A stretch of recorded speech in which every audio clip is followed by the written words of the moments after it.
The ongoing feud between Terence Crawford and Gervonta "Tank" Davis has once again ignited the boxing world, pulling in fans, analysts, and fellow fighters alike. It's a clash that transcends the ring, spilling over into social media spats, live interviews, and post-fight press conferences. At the heart of it is a mix of personal disdain, professional rivalry, and a growing skepticism about the integrity of boxing itself. Crawford, a renowned pound-for-pound elite, has made it clear he doesn't just dislike Davis, he despises everything about him. Meanwhile, Davis brushes off the criticism, maintaining his stance as an untouchable figure in the sport, even as allegations of fight rigging and questionable officiating swirl around his latest bout against Lamont Roach Jr. Crawford's grievances with Davis are layered.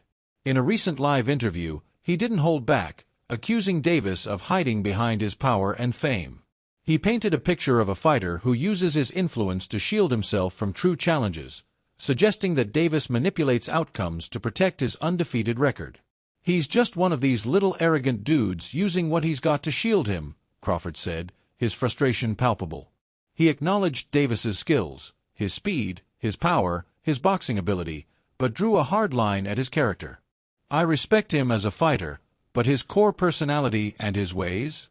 Nah, I don't like nothing about him." For Crawford, it's not just about what happens in the ring, it's about who Davis is outside of it.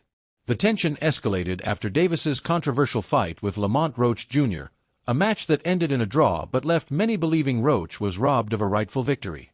Crawford took to social media to vent his outrage, pointing to a specific moment when Davis took a knee mid-round, an action that, by boxing's long-standing rules, should have been counted as a knockdown.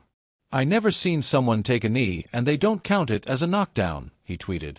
"Must have forgot the rules for tonight." His words echoed a broader sentiment among fans and analysts, that the sport's officiating bends for big-name fighters like Davis, undermining its credibility. Davis, for his part, dismissed the knee incident in the post-fight press conference with a casual shrug. "I had grease in my eye, I couldn't see," he claimed, laughing off the seriousness of the situation. He argued that he didn't know taking a knee could lead to a penalty, a defense that only fueled the fire. Boxing experts were quick to dismantle his excuse, pointing out that if he had an issue, he should have alerted the referee before the round began, not dropped to a knee mid-fight. "You can't do that in a professional fight," one analyst noted. "If you've got grease in your eye, you signal the ref. You don't just stop the action yourself." The consensus was clear. Davis's move was a violation, and the referee's failure to call it a knockdown reeked of favoritism. The Roach fight itself has become a lightning rod for debates about boxing's integrity. Fans watched as Roach, a skilled fighter moving up from a lower weight class, pushed Davis harder than most expected. He controlled much of the fight with solid defense and effective offense, landing clean shots and keeping Davis on the back foot. Yet, when the scorecards came in, it was a draw, a result many deemed indefensible, especially given the uncounted knee. "They robbed that boy, and it's crazy," Crawford posted online, summing up the widespread disbelief. For critics, it was yet another example of boxing bending to protect its stars, with Davis allegedly knowing the outcome before the bell even rang. Davis didn't help his case with his post-fight demeanor. While he admitted the draw wasn't ideal, nobody likes a draw from a guy that gets knockouts. He insisted he thought he won and floated the idea of a rematch. But his flippant attitude, coupled with his refusal to take the knee controversy seriously, only deepened the perception that he's untouchable. "It's cool," he said with a smirk, brushing off the backlash as if it were irrelevant. To many, it was a stark contrast to Roach, who fought valiantly and left the ring with his stock undeniably raised, even without the win. The fallout has drawn commentary from across the combat sports world. Lightweight star Ryan Garcia, who's faced Davis before, didn't mince words. "That was a knockdown without a doubt," he said, arguing that the referee's oversight set a dangerous precedent.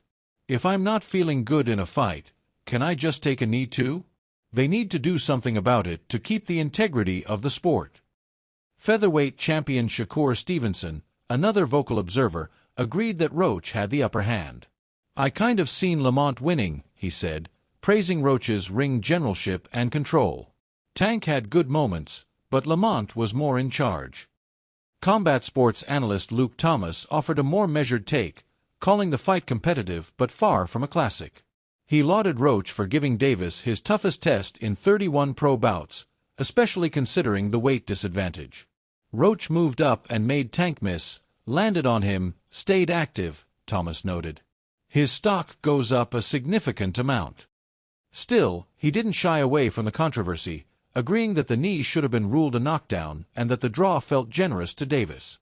The Roach fight also unearthed a side story that's added fuel to the fire, a $250,000 bet between the two fighters.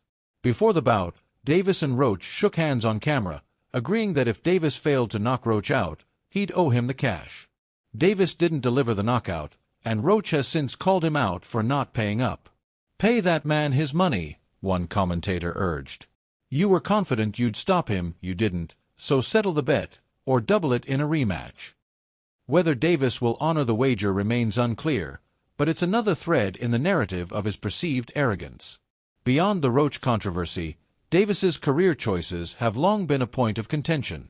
Critics argue he cherry-picks opponents, avoiding top-tier fighters who could truly test him. Names like Devin Haney, Shakur Stevenson, and Crawford himself are frequently cited as challenges Davis dodges. At a recent press conference, he dismissed a potential fight with Stevenson outright. "For what? What has Shakur done?" he scoffed, claiming Stevenson's defensive style wouldn't win in boxing.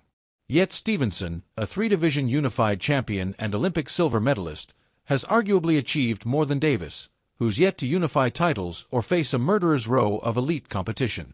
"If he's such a bum, why not fight him and knock him out?" one analyst quipped. "Take the $40 to $50 million and move on." Crawford, meanwhile, has positioned himself as the ultimate litmus test for Davis. "If he wants to dare to be great, tell him to come up to 154, Crawford taunted, referencing Davis's claim that he has a glass chin. "Come touch it at 147, I'll make the weight for him." It's a challenge Davis has so far ignored, feeding the narrative that he avoids real threats. Crawford's camp points to Davis's history: fights against a drained Ryan Garcia, an inexperienced Rolly Romero, and a rematch-shy stance with Isaac Cruz, as evidence he's more about preserving his record than proving his greatness. For fans, the Roach fight and its aftermath have crystallized a growing disillusionment with boxing. "This is why I don't watch anymore," one viewer lamented online. "It's all fake fighting for a check now, 12 rounds to maximize the payout." The sentiment isn't universal. Davis's knockout power and highlight reel finishes still draw crowds, but the whispers of corruption are getting louder. "There's nothing fake about his victims," a defender countered, citing the devastating left hand that flattened Frank Martin. "Bombs drop from this guy, and there's a 93% chance you're in the danger zone." Yet even his supporters admit his resume lacks the depth of a true all-time great. As the dust settles, the question of a rematch looms large. Will Davis face Roach again to settle the score? Most doubt it. "Tank doesn't like hard fights," one observer noted. "We won't see him against Roach, Haney, Stevenson, or Crawford. That's just not who he is." Davis's team has stayed mum, but his pattern suggests he'll move on to a winnable matchup rather than risk a loss. Roach, for his part, has earned respect and likely a bigger payday down the line, even if the belts eluded him this time.